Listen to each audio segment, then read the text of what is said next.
Deus te trouxe aqui para te curar.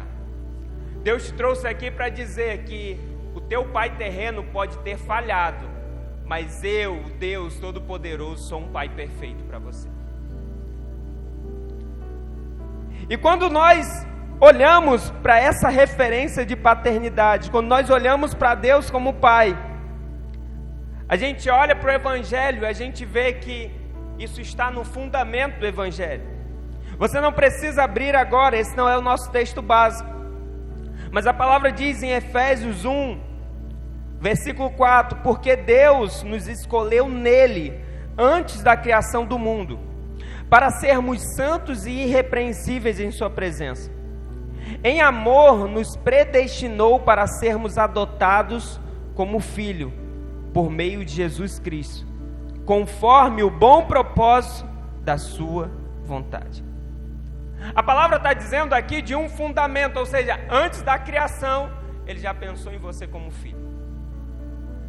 Isso não é uma palavra motivacional, uma palavra de Deus para você. Ei, antes de criar o mundo, Ele já pensou em você. Pensou em você como filho. E quando nós olhamos para pensar, Deus pensar em nós como filhos, nós precisamos fazer uma diferença do que são os filhos e do que são os servos. Porque nesse momento onde a nossa mente não consegue enxergar Deus como pai, a gente cria uma confusão de se somos servos ou somos filhos. Mas eu quero que você cutuque quem está do seu lado e diga: você é filho de Deus.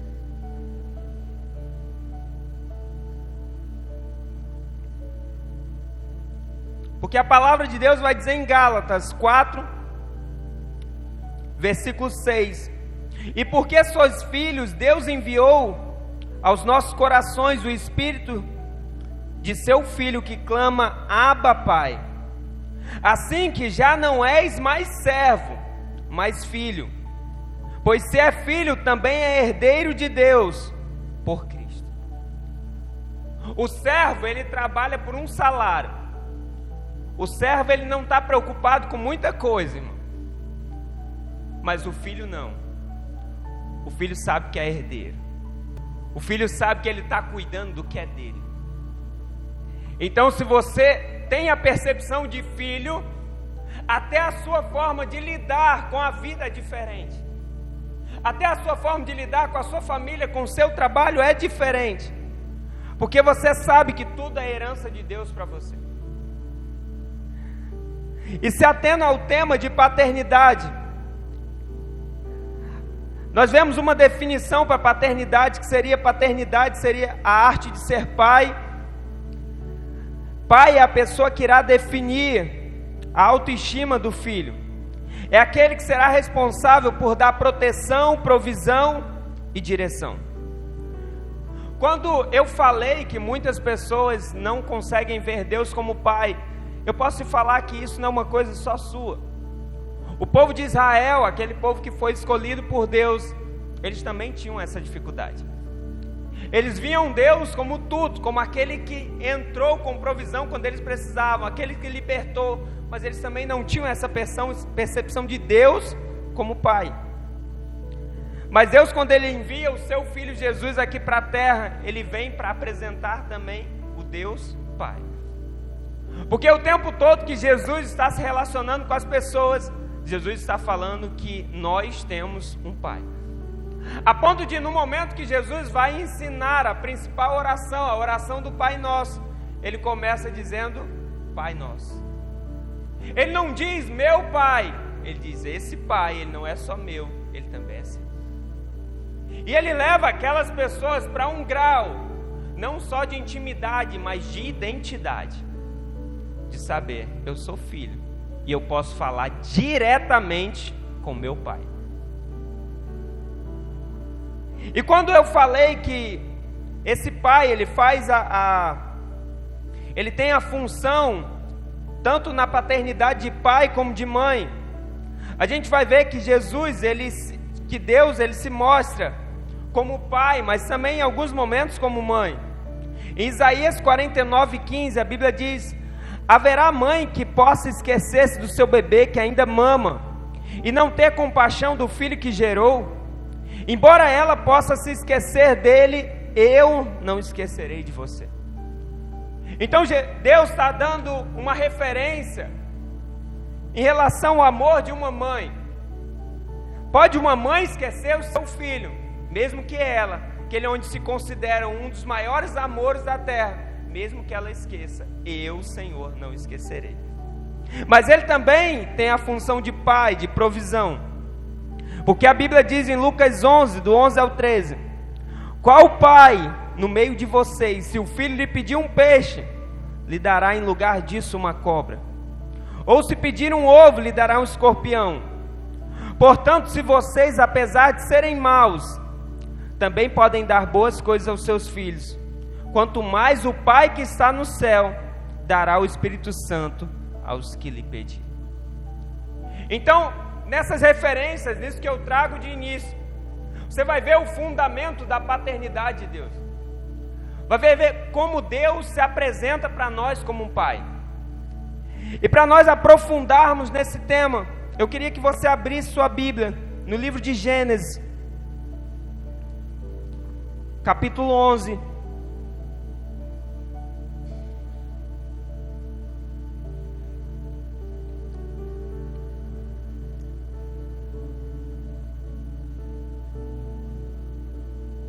Nós vamos ver os propósitos paternos de Deus através daquele que foi chamado Pai de multidões. Gênesis 11, versículo 31.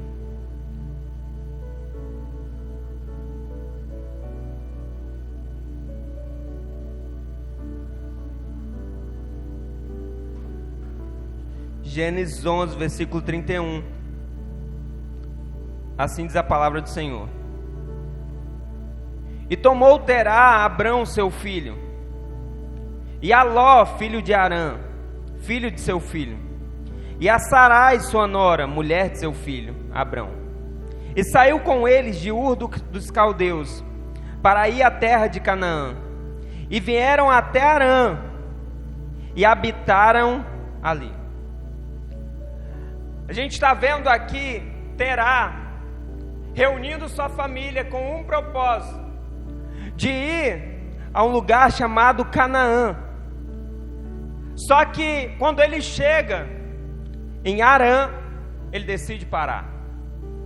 Afinal, Arã é o mesmo nome do filho dele que morreu.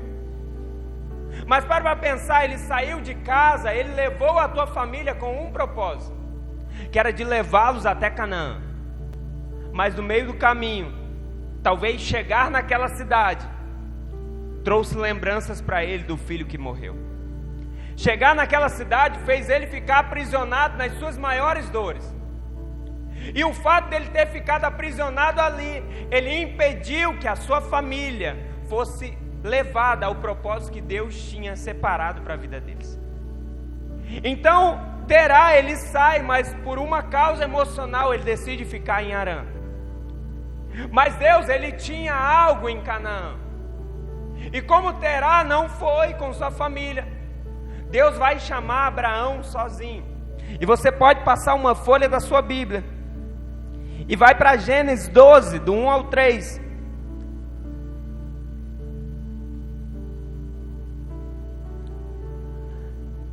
A palavra diz assim: Ora, o Senhor disse a Abrão: sai da tua terra, da tua parentela e da casa de seu pai, para a terra que eu te mostrarei. E far-te-ei uma grande nação, e abençoar-te-ei, engrandecerei o teu nome, e tu serás uma bênção. E abençoarei os que te abençoarem, e amaldiçoarei os que te amaldiçoarem. E em ti serão benditas todas as famílias da terra. Então o propósito inicial era de Terá com toda a família. Mas se ele parou, Deus chama Abraão. Deus chama Abraão porque Deus é um pai perfeito. Então se Terá, como pai terreno, ele se prendeu e prendeu o propósito da família por uma causa emocional, o Deus perfeito não se prende a isso. O Deus perfeito chama Abraão e fala: Abraão, você vai sair da tua terra, vai sair da tua parentela para um lugar onde eu vou te mostrar. Mas tem uma promessa para a tua vida, Abraão. E a gente olha para a vida de Abraão e tudo que aconteceu depois. Mas a gente olha para a vida de Terá e conseguimos olhar para esse homem que impediu a família de chegar em um propósito. E a gente consegue referenciar ao que tem acontecido com muitos pais hoje em dia. Muitos pais têm travado o destino dos seus filhos. Muitos pais têm ficado parados ao invés de percorrer o chamado de Deus para a vida deles. Porque Deus tinha um chamado para Terá e que a família toda ia sofrer as consequências. Ou seja, Terá iria plantar e toda a família ia colher. Mas ele parou. E com isso, toda a sua família foi impactada por aquilo. E nós, quando nós temos o chamado de Deus e nós olhamos para o Pai perfeito, e nós olhamos também para a nossa casa, nós sabemos que nós não podemos desistir, porque a nossa casa, irmão, ela vai ser influenciada por a gente caminhar em cima de um chamado. A nossa casa colherá os frutos. Tanto os frutos que você está plantando e talvez você não vai colher, mas a tua casa vai colher. Por qual motivo Deus queria levar Abraão para Canaã? Em Gênesis capítulo 9, se você deixar sua Bíblia aberta, você vai acompanhar junto comigo. Em Gênesis capítulo 9, 20 ao 26, a gente vai entender por que Deus queria levar Abraão para Canaã. Gênesis 9, 20 ao 26 diz assim: Noé, que era agricultor, foi o primeiro a plantar uma vinha. Bebeu do vinho, embriagou-se e ficou nu dentro da sua tenda. Cã, pai de Canaã, viu a nudez do pai e foi contar aos 2 irmãos que estavam do lado de fora. Mas Sem e Jafé pegaram a capa, levaram-na sobre os ombros e, andando de costas para não verem a nudez do seu pai, cobriram-no. Quando Noé acordou do efeito do vinho e descobriu que seu filho caçula lhe havia feito, disse: Maldito seja Canaã, escravo de escravos será para os seus irmãos. Disse ainda: Bendito o Senhor, o Deus de Sem, seja Canaã o seu escravo. Deus estava enviando Abraão, e aqui eu quero que você se atente às nomenclaturas. Por que Deus não usou Noé para fazer tudo isso? Vamos dar um passo atrás. Deus manda um dilúvio, destrói toda a terra, e Ele recomeça o mundo através de quem? De Noé. De Noé e sua família. Mas por que Noé, ele não foi aquele que foi chamado como Abraão foi? Por que ele não foi aquele que abençoou? Porque nesse dia, nesse momento que nós lemos, Noé, ele amaldiçoou Canaã. Então você imagina, ele tinha 3 filhos.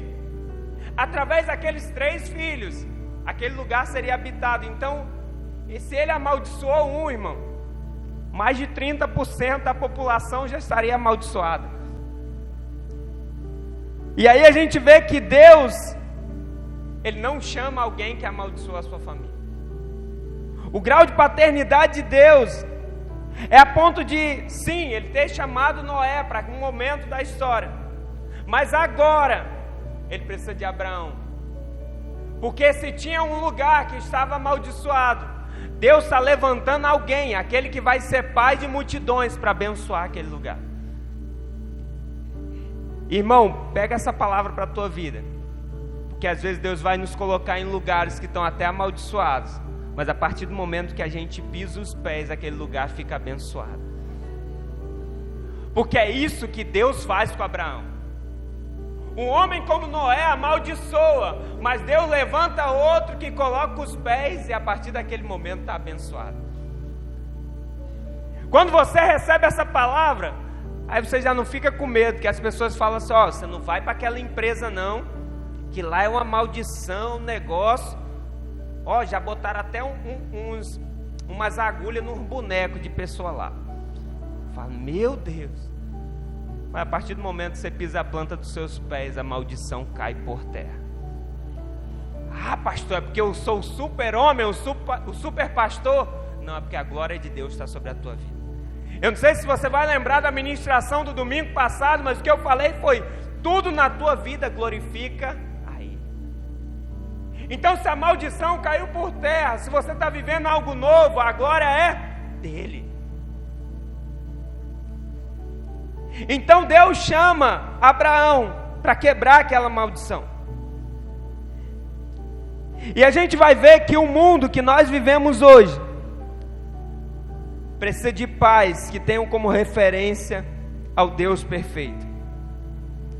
Porque quando você entende e olha para o Senhor como Pai, você não vai mais ficar mendigando amor de ninguém, irmão.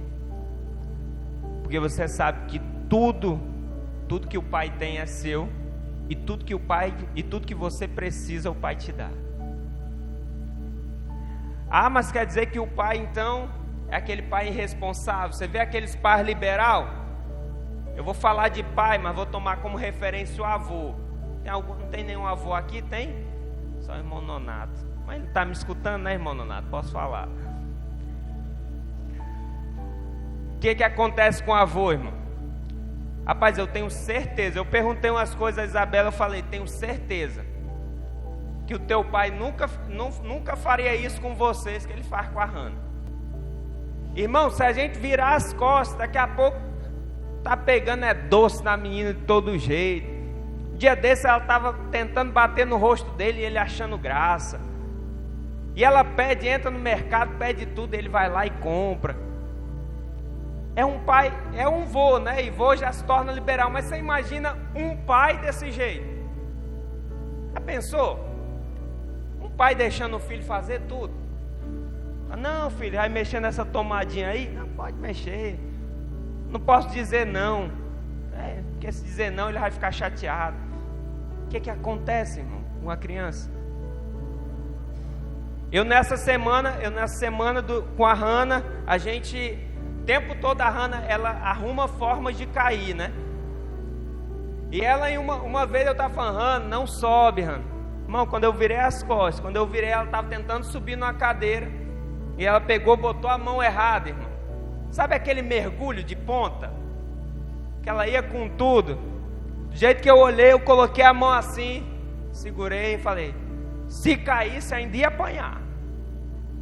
Mas você para olhar, se fosse outro, deixava.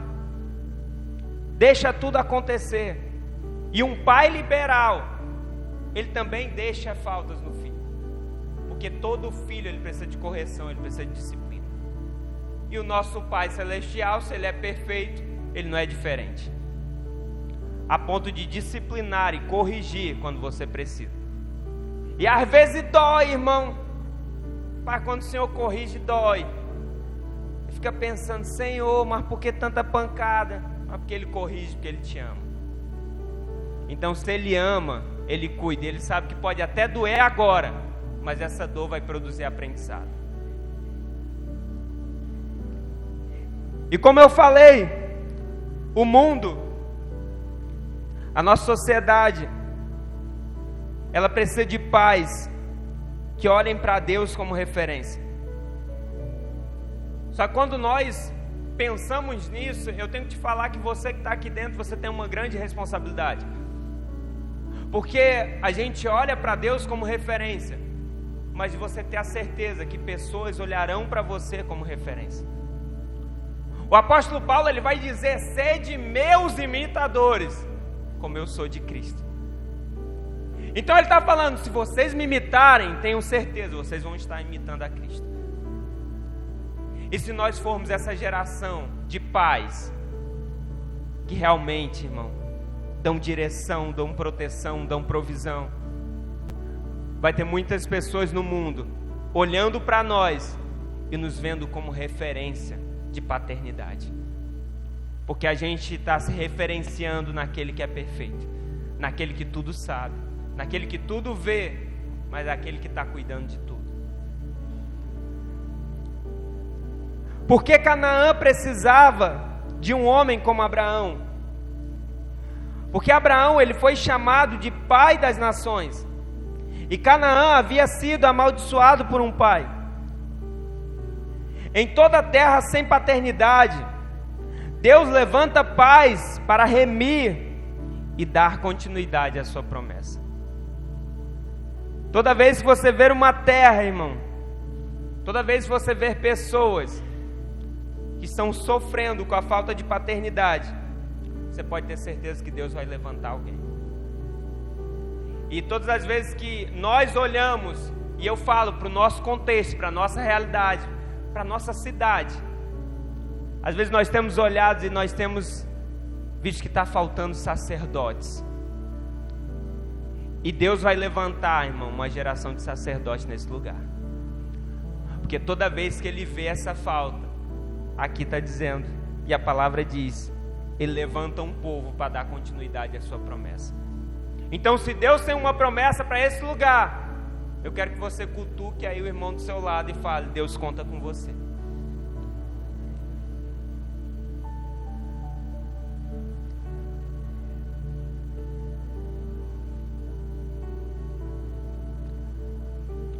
Deus conta com pais que olhem para Ele.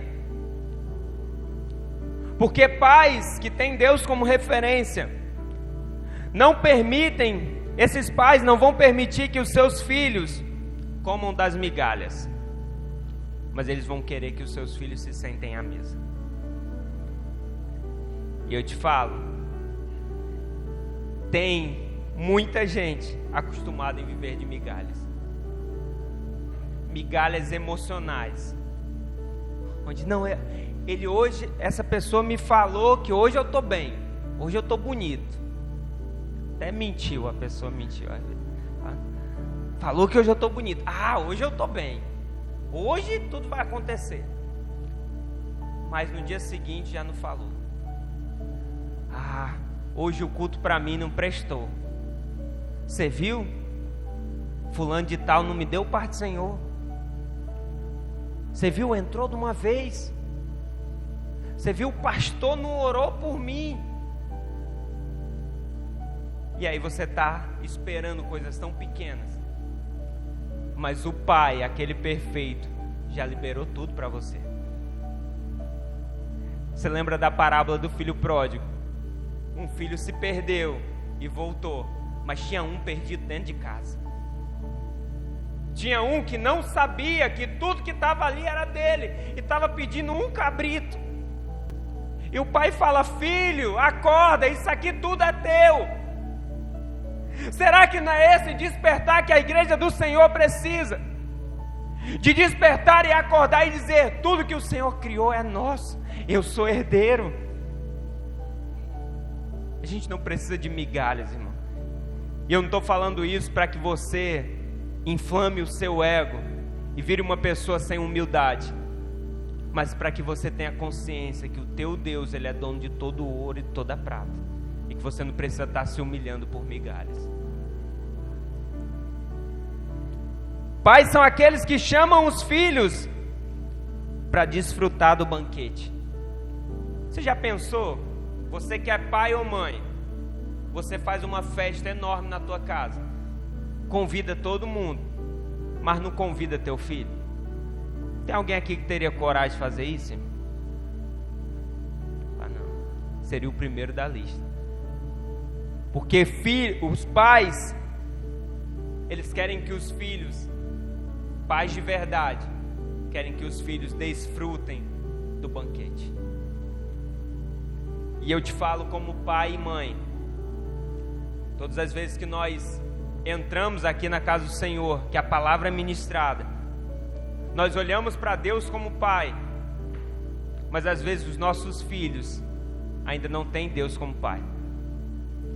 A Bíblia é muito clara em dizer, eu sei que esse versículo não é agradável, mas a Bíblia diz: contudo aos que receberam e aos que creram em seu nome, a eles deu o direito de se tornarem os seus filhos.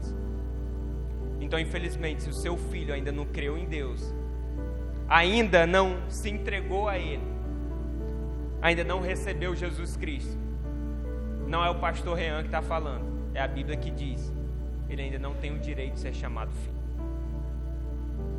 Por que eu estou falando isso? Porque pai, ele quer que o filho desfrute o melhor da mesa. E o melhor da nossa vida é Cristo, irmão. Então, se você tem certeza que o melhor é estar com Cristo, meu Deus, eu preciso que o meu filho, minha filha esteja aqui também. Eu preciso que o meu filho e a minha filha receba esse Jesus.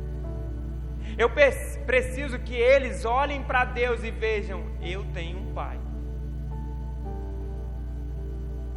Pais são diferentes de donos, pois os pais agregam para os seus filhos. E os filhos também acabam agregando para os seus pais. Então, diferentemente do que a gente viu no início, quando Deus nos chama de filhos, nós sabemos que nós fazemos parte da intimidade. Nós sabemos que o nosso relacionamento é outro com o Pai. E como o Pai perfeito, Ele é o Pai amoroso que ama os seus filhos. 1 João 3:1, a Bíblia diz: vede quão grande amor nos tem concedido o Pai, para que fôssemos chamados filho de Deus. Por isso o mundo não nos conhece, porque não conhece a Ele. Então é por amor que Ele te chama de filho. Nós vamos ver um momento, talvez um daqueles momentos mais complicados na história dos discípulos, onde está chegando próximo a partida de Jesus. Jesus vai ser crucificado. Eu imagino que aquele momento era aquele clima de velório, irmão. Um olhando para o outro, se perguntando: e agora? O que vai ser da gente? E agora? Ele está 3 anos nos discipulando e ele vai partir. E Jesus fala: não se turbe o vosso coração. Credes em Deus e também em mim. Na casa do meu Pai tem muitas moradas. Se não fosse assim, eu vos teria dito, pois eu estou indo preparar lugar. Ei, irmão, você está aqui? Você está aqui, amém? Essa palavra é para os discípulos, mas é para mim e para você. Não se turba o vosso coração. O Pai que te ama, Ele está preparando lugar lá no céu para a gente. Ele é o Pai que separa, que nos separa e nos guarda para vivermos em Sua presença. João 17:11, a palavra diz: eu já não estou mais no mundo, mas eles estão no mundo e eu vou para ti. Pai Santo, guarda em teu nome aqueles que me deste, para que sejam um, assim como somos nós. Então, desde o início, a intenção de Deus para conosco, do Pai para conosco, desde lá com Adão, era ter relacionamento. E assim como o evangelista Everton, ele ministrou aqui sobre aquele fio que se rompeu, sobre como Cristo costurou a nossa relação para com Deus, é porque Ele nos quer próximo. E é bênção, irmão, nós estarmos aqui nos cultos de quinta, domingo, na célula. Mas sabe, Deus quer mais de você. Deus, Ele quer você no secreto. Deus, Ele quer ter relacionamento mais do que uma liturgia. Ele quer que você converse e conte para Ele as suas maiores dores. E Ele quer que no momento que você vai celebrar uma conquista, você compartilhe com Ele também. Não nós buscarmos só quando nós estamos precisando, não, irmão. É um relacionamento diário. Não tem aquele amigo que todo dia você envia um rios para ele? Você pega e envia: opa, isso aqui eu lembrei de fulano, envio para a pessoa. Isso aqui eu lembrei de ciclano, envia. Agora de vez em quando eu mando uma coisa de vereador pro Bruno. O Bruno, se liga aí, rapaz. Aí você vê alguma coisa, você lembra de um amigo, você manda. E você está o tempo todo aí, comenta, fala, manda uma figurinha. Todo dia a gente faz isso, irmão. Mas quantos momentos no dia a gente, não vou nem falar para se ajoelhar não, mas você fecha os olhos e tem um momento para falar com Ele. Mas lembra que você manda um rios para o teu amigo, e às vezes o teu amigo também te manda um. Então quantos momentos a gente tem com Deus para falar com Ele, mas para ouvir a Ele também. A gente parar e falar: Senhor, teu servo te ouve, pode falar. O teu filho te ouve. Ele é um Pai justo que nos justifica pela fé. em Cristo para sermos adotados como filho. João 17:25. O mundo não te conheceu, mas eu te conheci. E esses que te conheceram, em tu me enviastes a mim. A gente está vendo um Jesus que muitas pessoas não aceitaram. Quando a gente vê o versículo que eu falei ainda há pouco, a gente vê que ele veio aos seus, mas os seus não quiseram. Quantas pessoas o rejeitaram? Mas ele veio para nos mostrar o Pai que é perfeito, que nos inspira para vivermos uma vida de retidão. Porque a Bíblia diz: sede, pois, perfeitos, como perfeito é o vosso Pai que está no céu. Esse Pai, Ele também é misericordioso, que nos consola em meio às tribulações. 2 Coríntios 1:3 diz: bendito seja o Deus e o Pai de nosso Senhor Jesus, o Pai das misericórdias e o Deus de toda consolação. Porque às vezes a gente chega para perto do Pai e a gente não quer nem falar, a gente só quer chorar. A gente só quer colo. A gente só quer um abraço, e aquilo para a gente é suficiente. Esse Pai, Ele está dizendo: eu te consolo no momento da tribulação. Eu, o Pai perfeito, sou o seu consolo na angústia. Porque mesmo no momento da tua maior dificuldade, onde você olha para um lado e vê: cadê aquele amigo que estava aqui junto comigo todo dia? Você olha para o outro lado e fala: cadê aquele familiar que até me pedia dinheiro emprestado? Opa, cadê aquele outro que me chamava para a gente sair? Tudo sumiu. Mas quando você olha para o céu, você vê que Ele é o teu socorro. Ele não saiu, Ele não te desamparou, pelo contrário, Ele, como um pai, está falando: filho, vem, que hoje é dia de colo.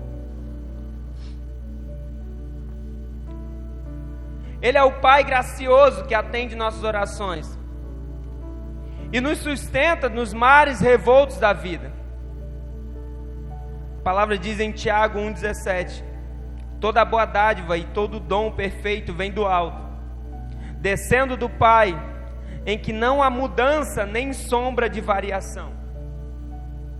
Nós vamos olhar para a Bíblia, irmão, e todas as vezes que a gente vai ler o que Deus fez, o que Jesus fez na terra, isso nos enche, nos fortalece a nossa fé. Mas a Bíblia diz que não tem sombra de variação. Então o Deus que fez ontem, Ele está fazendo hoje. O Deus que foi pai para pessoas ontem, Ele está sendo pai para você hoje. O Deus que abriu o caminho no deserto, ei, irmão, Ele está abrindo o caminho hoje. Esse é o nosso Pai.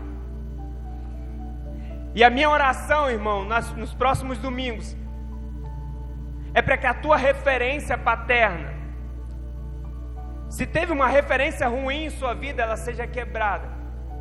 Para que você olhe para Deus e consiga falar: Abba, Pai, meu papaizinho.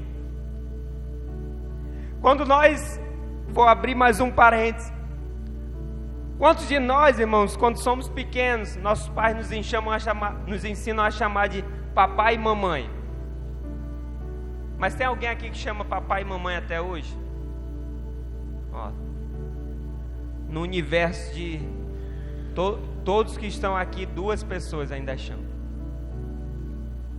E é tão bom, né, irmão? Quando é criança, fala papai pra cá, papai. Depende, né, da hora. Tem hora que eu falo: não, chama a mamãe mesmo. Mas fica para outro caso. De qualquer maneira, quando a gente fala, e quando a Bíblia diz: aqueles aqui falam Abba, Pai, irmão, não é só papai, é meu papaizinho. Eu quero relacionamento, eu quero estar perto de você. E Deus quer isso para a tua vida, irmão. Ele quer estar próximo. Mas como a gente sempre diz, eu sei que às vezes parece até clichê dentro da igreja, que o inimigo, ele precisa só de uma brecha para entrar. Isso é verdade, é o que a Bíblia diz. Mas Jesus, ele precisa que você abra a porta e diga: Senhor, pode entrar. Que aí quando ele entrar, ele vai entrar e vai cear contigo.